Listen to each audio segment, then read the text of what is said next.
The real mark of the end of the growing season is the taking out of the tomatoes. So it's time to collect up the last of the green tomatoes and clear the polytunnel.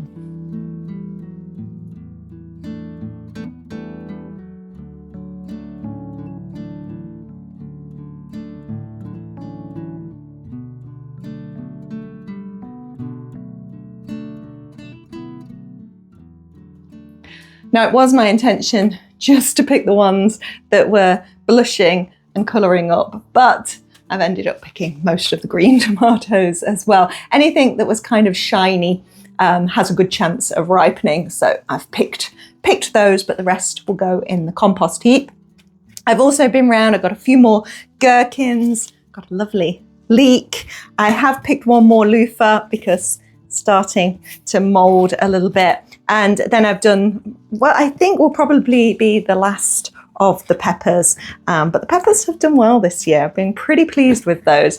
And the last of the aubergines as well, including this bad boy who was hiding in there. Oh, and a cushaw squash. So the stalk on that had gone brown, so I decided to get that one out as well. So already a nice little haul to take home, but this is only the start of the day. Speaking of squash, I brought down my Halloween pumpkin, my jack-o'-lantern. He's for the compost heap, as are his insides, which I also brought down. But I should stop procrastinating, stop thinking about pumpkins and harvesting stuff, and get on with clearing this polytunnel, because it's going to be quite a big job. Now, it might not seem like it would be a terribly big job because you're just cutting these off at the base. I've got my secateurs, but I've got the pronabos if they are a bit thick. However, they're all wound around these pieces of string, and there's 70 of them. So that is going to take a little bit of time, and I don't want to cut the string because I'd like to be able to use that next year. Not that I'm going to be growing 70 tomatoes in here next year. I'm not, but I don't know what the arrangement will be, so I shall leave all the strings in place in readiness. But okay, the green tomatoes that I want have been taken out, so let's just get on with it. You can have a hyperlapse.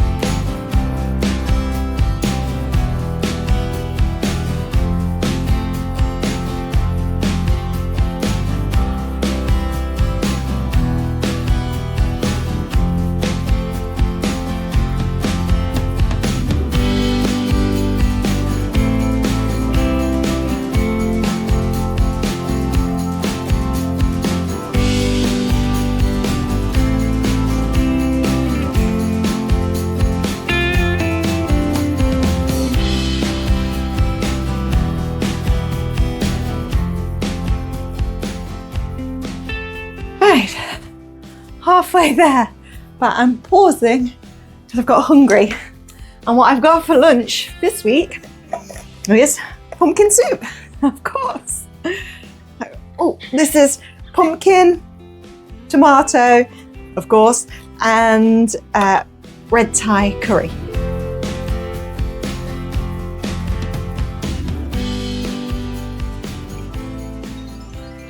Well, what a difference that makes. Several hours later, but every tomato is gone from this polytunnel. I've tied up all the pieces of string. I've hoed the beds and then given them a rake over. And it seems so spacious now. It's crazy. Now what's left in here is some of the basil along the edges. I've got one Malabar spinach, but other than that, I've got the sweet potatoes, and then I've got the single tiny loofah here, a gherkin that is still producing gherkin, so I'm leaving in. And of course I planted up this bed with the beetroot. Now I'm not sure quite when I'm supposed to be harvesting these sweet potatoes. The foliage is sort of dying back. I don't know, some of this looks quite fresh. But I've seen a lot of people show their harvests on Instagram and things, so I'm thinking maybe we have a little route around. Now there are 3 plants here, so 1, 2, 3, I think I put them. So we'll look at this one. Now, as with everything that I grow, this wasn't massively watered. So, oh yeah, you can see the ground is very, very dry. So let's pull it up. Well, nothing on that root. Oh, take the things back. Let's have a little dig around.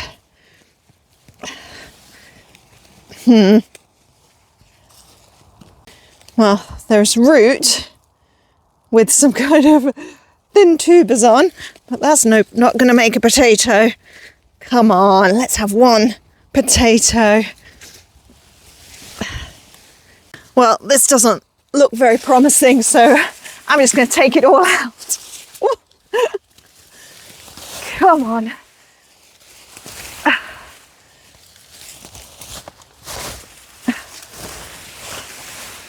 Right, coming in with the big guns. So let's go for that corner first. Anything? Root? There's quite a lot of moisture actually in the ground there.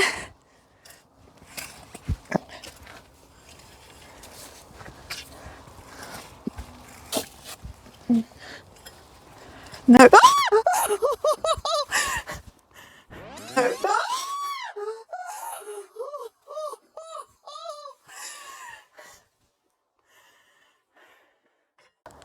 Where did it go? Oh, there could be a nest, couldn't there? Oh dear. Oh dear. Oh. Right, I've watched the footage back and I saw that he went over there. I can't see him on the other side. Should I keep digging? That was quite a big mouse, wasn't it? I don't think there would be a nest in the soil, right? Right, we'll just do this carefully from somewhat of a distance. Oh man. I like all creatures. I like mice. I just don't like them running at me.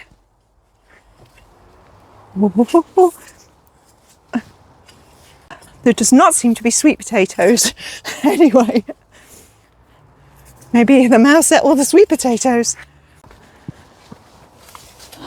Well, wasn't expecting that today. Everything that moves, I'm wary of now. Okay. He must have just been enjoying the cover of the sweet potatoes, but I mean, I've been in here all day taking out these tomatoes. Clearly wasn't bothered. The excitement we have on allotment plus. Just saw a squirrel over there. Oh, I'm jumpy now. Anyway, that is stage 1 of the polytunnel complete. The clearing of the beds, raking over, and the kind of assessing of the soil. Now, it doesn't look too bad. I've been mulching with grass clippings, so that's retained some of the moisture in the bed. It would have given some goodness to the soil. But I do want to work on it. The first thing I want to do is broad fork it, and I forgot to bring the broad fork down. So that's on the agenda. Broad fork both sides of the polytunnel. I did it before I put the tomatoes in. I think I remember doing that. But I would like to do it again because I've been stepping on the beds a lot to harvest the tomatoes, and that's been compacting the soil. So I think first of all, a good broad fork. Then we've got to work on the watering of the polytunnel. So of the 72 tomato plants that I grew this year, 60 were in this polytunnel. And if you remember, I was watering them on rotation because it was too much to water them all at once. So I was going round doing them in batches and generally working to the principle that each plant got 15 litres of water per week. So that's 1.5 watering cans per plant per week. That took a lot of time. It took a lot of effort. It was good exercise. I was moving back and forward, holding 2 of these from the water points. So, you know, doing my weight training. Nevertheless, it was time spent watering tomatoes that could have been spent elsewhere on the plot doing things like planting out, weeding, for instance. You may have recalled me complaining about this in the past. Tomatoes, that was what I was here for. It's what I'm always here for, watering tomatoes. So watering in here this year was manageable, but it wasn't the most efficient. And I do have to think about efficiency. This is a big plot. There's lots to do on it. I've got a full-time job. I've got the home garden. So I need to do this smarter. And a lot of you have given me some advice, great advice about how to utilize this IBC, the different kinds of fittings that I could have. But most of you were like, get a pump, Carrie, get a pump. And you can get little electric pumps that would go in the hole at the top, and then you could take a hose off of it and have some proper water pressure. Because when I put a hose on the bottom of here, there's just not enough pressure pushing down to push the water into the hose and round to the polytunnel. That's why the soaker hose didn't really work. So that was great advice, and I had one of these pumps sitting in my Amazon basket for quite some time. However, there was no point getting one while there was no water in the IBC to pump out. In the meantime, I was contacted by HARVST, and they have kindly sent me an irrigation system that works on solar for the polytunnel. Now, those of you who've been with this channel for a while will know that this is a very low-tech plot. I think the most technologically advanced thing on this plot is probably the little temperature gauge that's in the polytunnel. So this is quite a step up for me.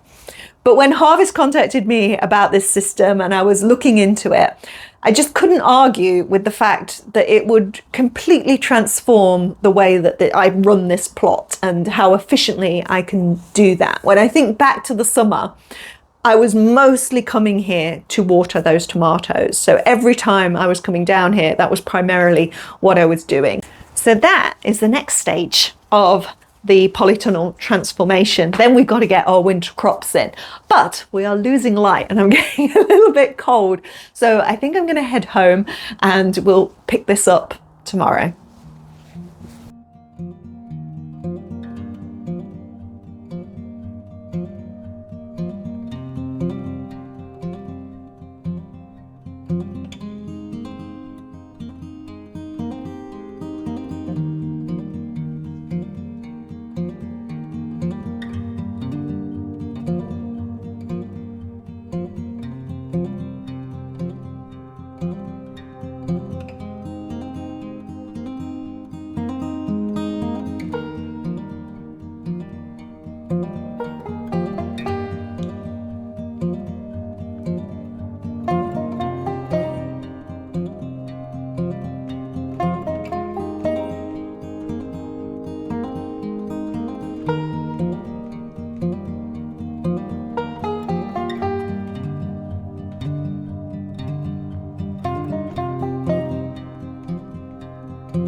Now, normally I would find this quite overwhelming, being not much of a tech person, but HARVST comes with this part sheet so I can see all the parts that I've got and what they're doing. So I know that this is my control panel and it's got the air temperature sensor in it.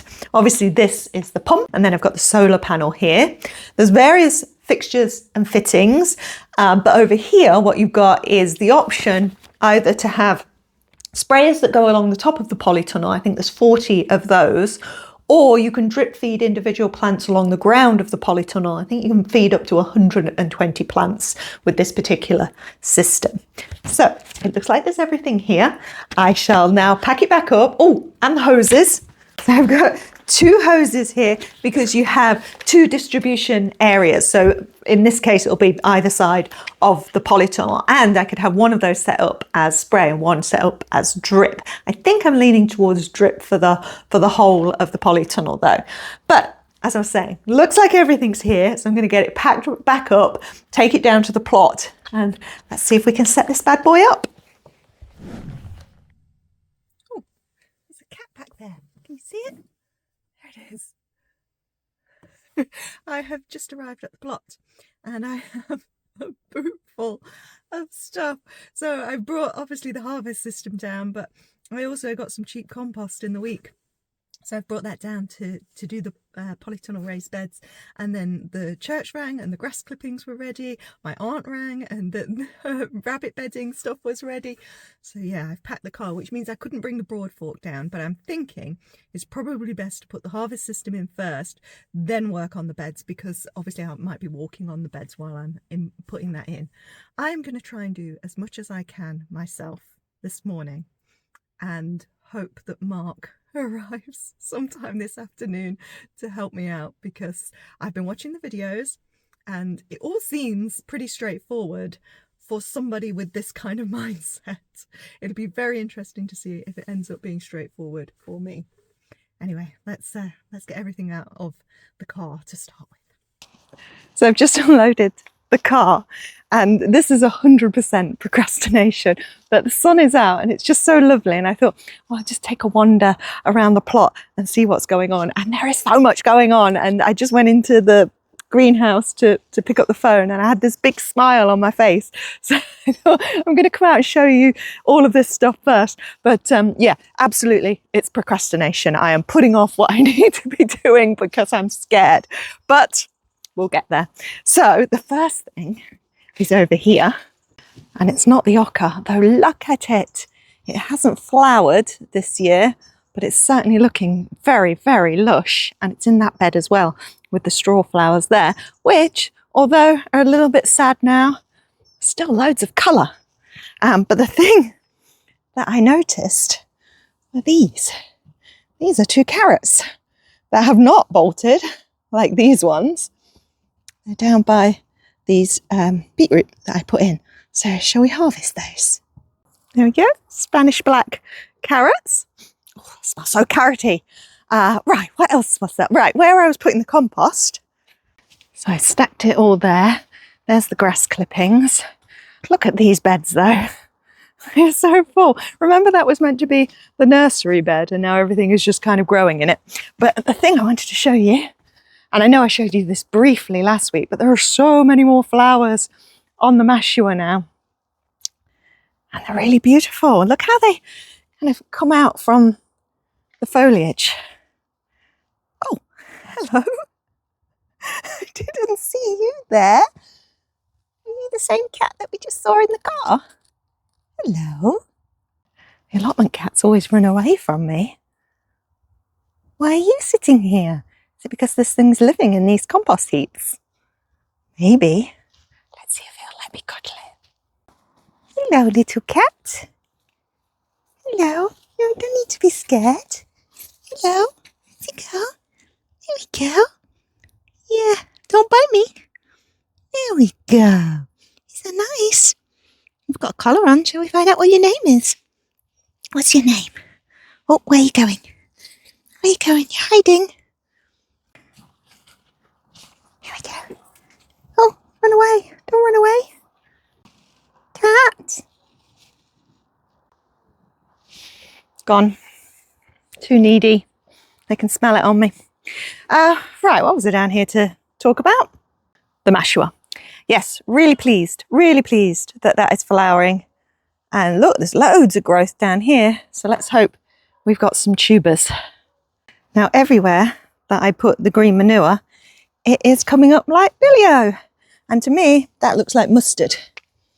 I think mustard and chickweed, obviously. But yeah, really pleased that that is coming up. It continues to be tomatoes in the greenhouse. I thought it was over, but no, those are not tomatoes. Those are the little orange aubergines that I don't like. So, oh, check this out. You know, the other week I was saying about how beautiful the blackcurrant sage is, but look over there. The pineapple sage has flowered. And that is even more stunning. Wow, that's going to look gorgeous in a bottle of Kefir. Ah, I'd seen there were little buds on it, but I didn't know what the flower would look like. Yeah, gosh, look at it, it's right over there as well. It's really taken over that herb bed. I think my plan really is in here, once the peppers and the aubergines and the tomatoes come out, is to, well, obviously I've got my trees on this side, but I think I might add the fig that I talked about last week, and I've got a lemon tree. So I thought I might put those in these sides, and then around the base of all of the trees, extend these herb beds or space the herbs around them. Of course, I still have to finish glazing that greenhouse, but we won't talk about that. And these are another 2 spots. Remember I did all along here with you with the mini rake? Look at all that mustard that has come up, what I'm assuming is mustard. And the flowers continue to bloom. Beautiful. A mess, but beautiful. And then down here, I have my apricot stocks. And these went in as poor little neglected plants. So it's taken them a while. But they've finally made it. They've come into their own. Aren't they pretty? Well, I was just going to show you that there's one here as well. But not all is good news on this plot. Look, it's rotted. It's actually rotted. Now I wonder why that's done that. It's on the path, so it's not like it's on the wet ground. We've had a lot of rain. But yeah, very disappointing. Oh, I'm going to cheer myself up by harvesting another pumpkin and also not risking leaving it.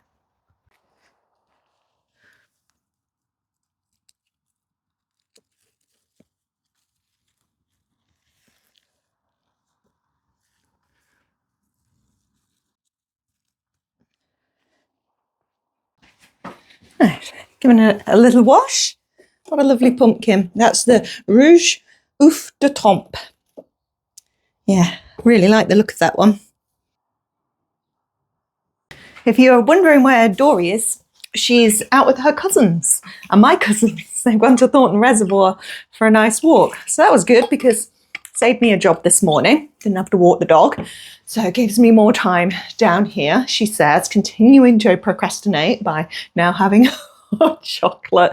Right, I think what I'll do, I'm going to unpack everything and set it all out in here. I have brought down my drill and I checked and my batteries are charged. I've got various other tools that I've seen on the videos that people have been using. So screwdriver, I've got some scissors. I got, what's this called?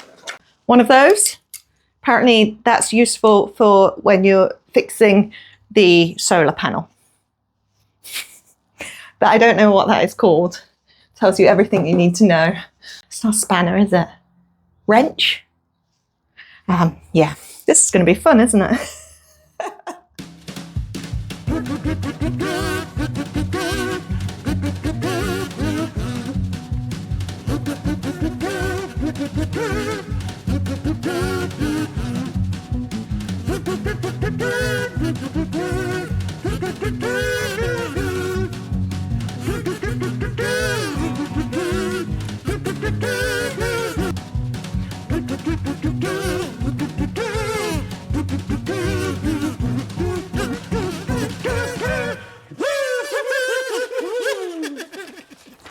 Dorie is on her way back, so I'm just going to quickly show you where I've got up to so far. It's been about an hour and a half. I almost wish I'd done it in real time so you could just appreciate my ineptitude. This is not the fault of the system, this is all user. However, I have got some progress, so let me show you. So the first thing I did was fit the filter to the end of the pipe. I've put a lot of pipe in here because if I get another IBC next to it, I want to be able to fit all the way along or reach. So there we go, there's the filter. All you needed to do was attach this braided piping with a Jubilee clip to that. So then the pipe runs through the little window at the side. All of these windows have holes in them. So I've just taken advantage of an existing hole, and it goes there into the pump. So I fix this pump onto this board. Luckily, the board was already here, so I haven't had to fashion anything that it would connect to. But I did drill it in. It's a little bit wonky, but it's up. It's also upside down, and that's because my inlet is coming from this direction, not the other one, and you need the arrows to be in the right place. So the arrow goes from that out here. So you follow the arrows, the water's coming in, and then it's going to come out this side. So I managed to get this on here. This took me absolutely ages. I couldn't quite get in my head why this wasn't fitting. It's because each side has a little protector in. You need to take those out. Yeah, I know, I'm that thick. Anyway, managed it in the end. Also, I was trying to put that end in that end. This is why it's taking me so long. Now there is a PDF of instructions. I am following those along with a couple of videos. That's why it's taking a long time as well, because I'm trying to do it bit by bit. And anyway, I managed it. And then I've connected this to one of the connectors that is provided. That goes into there. And that's where I'm at the moment. So the next part to do is the valves coming out of here, which then your pipes come off for the polytunnel. I'm going to say I'm doing pretty well so far. Better than I expected, actually. So, right, pick up Dorie and then round 2.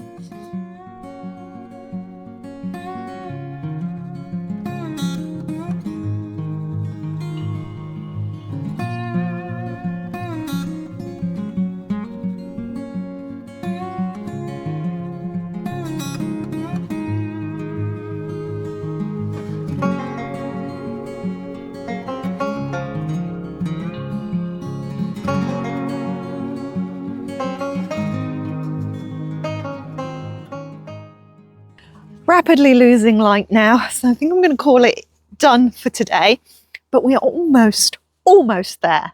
Right, ignore the hosing, that's just there temporarily, but this is now all done. So I had got the pump in, I had done this piece of piping, so this is this pipe, you take a bit off because you need it to connect the pump and the valve. I had done this bit, but I got stuck here, and the reason is on the instruction manual on the HARVST website and in all the videos that I can find of installing the HARVST unit, this is different. And actually what it turns out is I've got an upgraded model. So I will feed back to HARVST that they really need to update their instructions on the website. So once I'd figured out, like, there's things on here that actually don't come with this anymore because you don't need them. And this just slots in, these just slot in. It is so much more easy. So that's great. Put the bracket on and that slots in there and fits lovely. So that's all done. And then the control box. So everything just slots in the bottom. This has just been fixed. It's got these little, can I open that? There we go. It's got these little holes in the back in those just so that you can screw it in. So that's all fixed on. It's all connected to the pump and to the sensor. So that's an air sensor. So it knows how hot it is in the polytunnel and whether to turn the water on. So, and just the valve then needs connecting. So the solar is connected and that's outside. And this is where I really did need Mark and his DIY brain, because what I had seen other people construct on their videos is like huge, big, high posts with the solar panel on the top at the side of the polytunnel. But my polytunnel already has these timbers on the side. So this is the opposite, this is the corresponding side to the wood on the inside where I've done all the mounting. So all we had to do was extend it. So we've just put a plank of wood screwed in here, a little bit higher, and the solar panel on the top. Now, this is another part that has been upgraded since the old model. It's way easier, I gather, when looking at other people's videos and the instructions. This is way easier. It's in literally one screw. And you can put another one in for it to go side to side. And if I could reach, I could show you that it does actually tilt. So you can put it best for where the sun will be. So I'm quite happy with how that is at the moment. And then the cable comes down here. And actually this part, this is the zip from the original tunnel door before it was adapted. So there's a little gap here. So we've fed that through, goes through there and back to the control panel behind. So the final stage of the installation now is just putting in the hose pipe along the polytunnel and then the drippers or the sprayers. So we fixed them to the valve there, but we've just kind of temporarily put them across to see how far they go down, partly because the cable ties that came with the kit are really short, so we need some longer ones because we're putting them round the tubing in the polytunnel rather than the tension wire that comes with the kit. So you can, if you don't have tubing in a polytunnel, you can still have this system because you just put the tension wire across and then the piping goes along that. But as I've already got the tubing in the polytunnel, it makes sense to fix it to this. So my job now, as the sun goes down, is to go get some more cable ties. And then tomorrow will be round 3, which will be the finishing off.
So I had a look around the house last night and I did find just enough cable ties to do the job. I'm going to get a few more just to make sure it's super secure. But both of the hoses are in, so each of these is 10 meters. They're each on a separate valve, which means they're 2 zones that can be controlled separately. I've kept it fairly straightforward, so both of these are going down the tubing, goes all the way along here, and then I've just rounded the corner, fastened it at the edge there, and then along the tubing at the bottom. And this, because this is the side that the control panel on, is quite long, so it goes almost halfway along the polytunnel at the bottom there, which means I can have overhead spraying down here and dripping coming from the edge down there. Now, it does say it's not really recommended to have sprayers and drippers on one pipe. However, it says there's nothing to stop you giving a go and seeing if it works, because it's all about the pressure of the water going through the system. So the kit comes with like a starter set of different fittings for your piping, but you can buy more and different kinds of ones in addition to what is supplied. What is supplied is you get 24 of the drippers, as well as some taps, some takeoffs and some T-joiners for the piping. Of course, you get the 4mm hose as well to use with the drippers.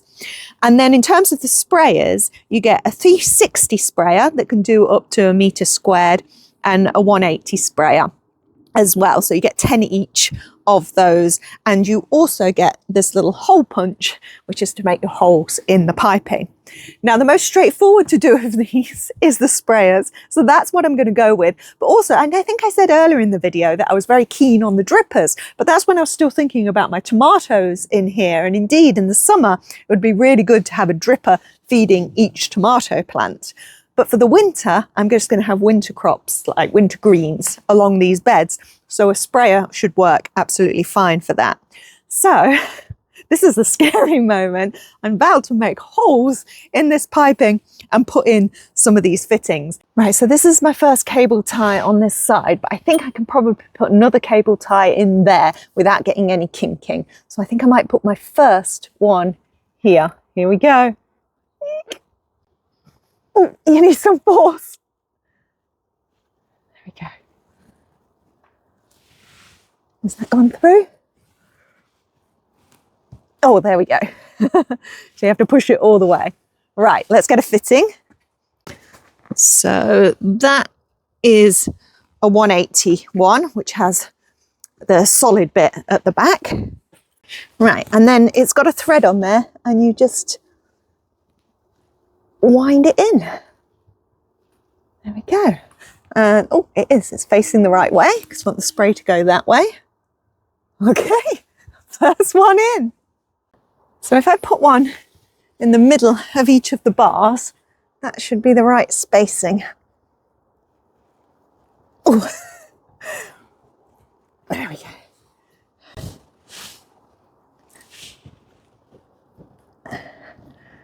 That's easy though, twists right in, she says, then pulling it out. There we go.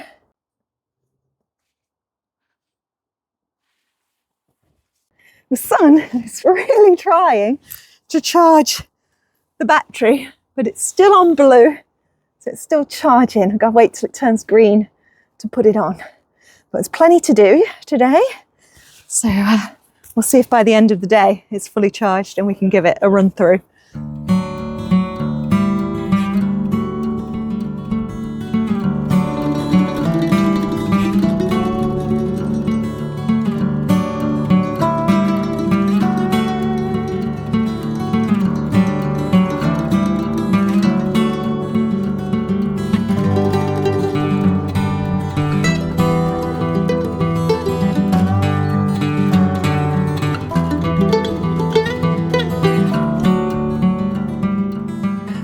There's nothing like some broad forking to warm you up, and I've also just, for old time's sake, watered the polytunnel. So I've been going back and forth to the water point, but maybe that'll be the last time I ever have to do that for the polytunnel anyway.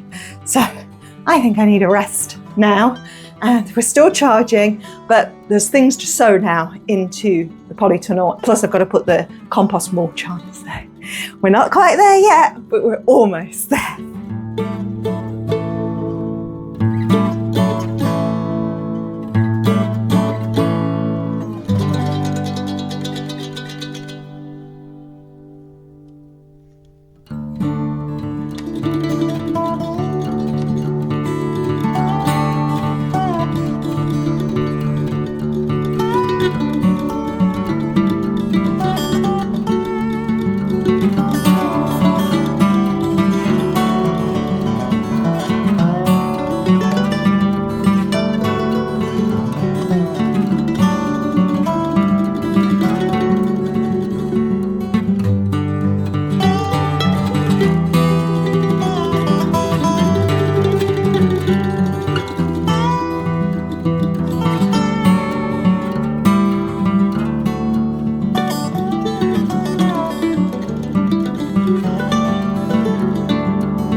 So the polytunnel now is completely planted up for winter, I think. I've scatter sown a whole variety of seed. I just mixed them together in the jar. It was Asian greens, winter lettuces, various brassicas, mustards, anything, random bits that were in the bottom of packets. And it was just like, stick them in and see what happens. And that is kind of this. It was a see what happens kind of thing.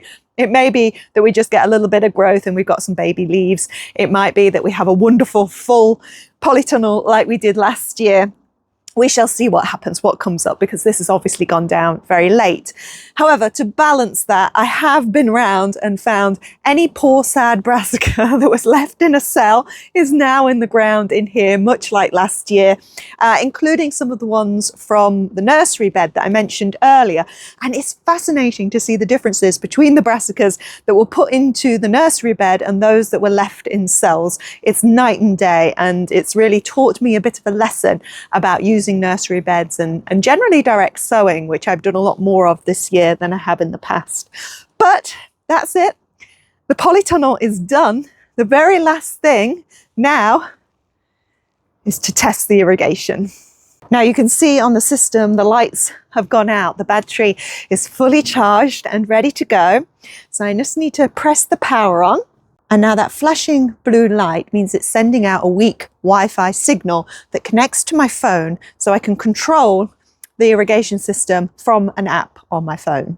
Now this was remarkably easy to set up. So you just go into the Wi-Fi settings, it finds the weak signal, you connect to it, and then you can open the app and it shows you your zone 1 and your zone 2, and you can set up all the watering that you want to be done automatically. So over the summer, I will obviously set this up so that every day the polytunnel is being watered, whether I am here or not. Now the control box did come with up-to-date instructions, so that was great. I was able to follow those to set everything up. I think I'm ready. Everything is connected. So, moment of truth. Wow. There he goes.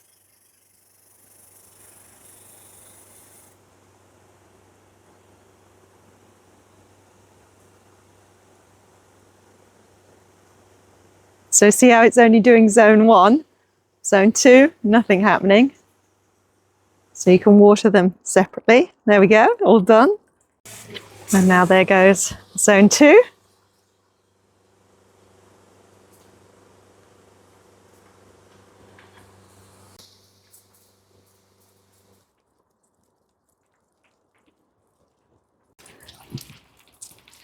Perfectly done, perfectly done. Yeah, I'm really happy with that.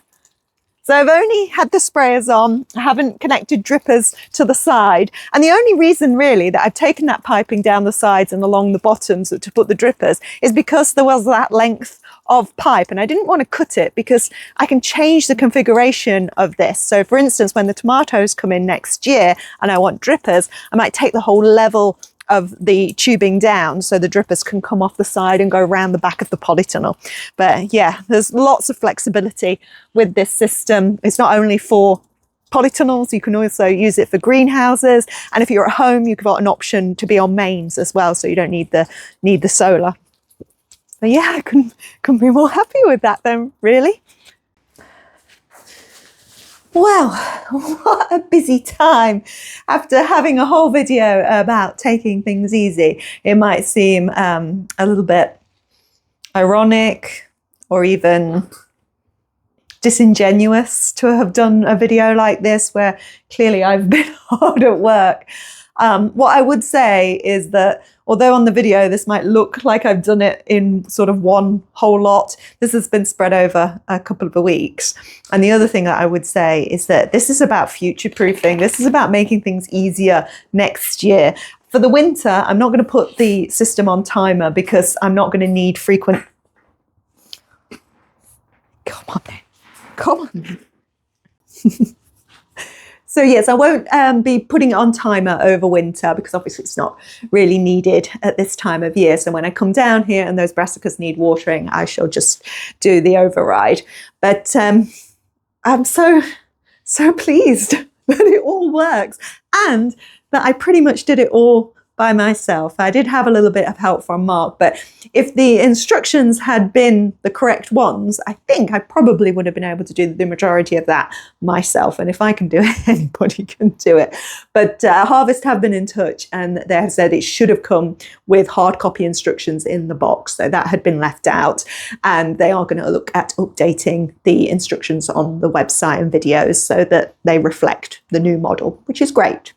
Now, if you are interested in the HARVST system, they haven't given me a discount code for my viewers. So I've put that below and I'll put it in the description along with a link to the HARVST system. So as darkness falls on the plot once more, I'll say thank you for joining me and yeah, completing this first winter project. We're actually going to be talking all things work smarter, not harder on So Chatty in our new slot on Wednesday evenings at 7 p.m. So I hope to see you there. Otherwise, I'll see you next week. I'm trying not to get wet. Well, no, I got wet.